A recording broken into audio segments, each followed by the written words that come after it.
This is Pajaaamas. He's about 12 or so years old, and I picked him up at a pet store that no longer exists in Tucson about 11 years back. He's an Argus Goulds monitor lizard, which means he's a hybrid of an Argus monitor and a Goulds monitor, which is also sometimes referred to as the racehorse goanna. Both species are native to Australia, though I'm not really sure if hybrids exist naturally in the wild, and if they do, to what extent.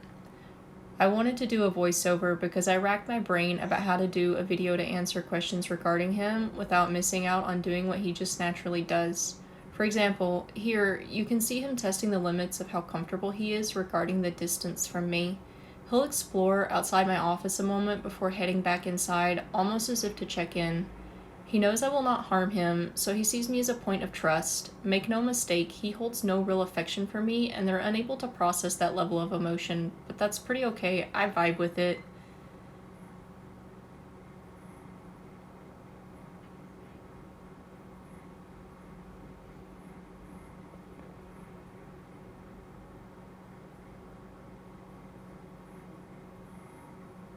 I ain't judging you.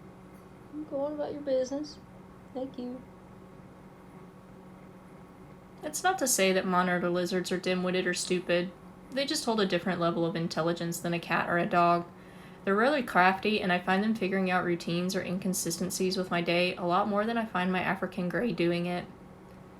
His diet consists mostly of insects and seafood, but I throw organ meats into it and rats from time to time, but I don't feed live out of an abundance of caution for both my own animal and wanting to mitigate suffering on the prey animal, so we won't have live feeding here.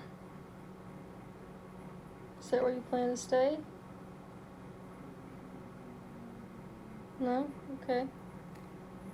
His care requires a lot, so instead of trying to cram it into one video, I'll do a breakdown of different things. But yeah, that's pretty much the nutshell that is Pajaaamas.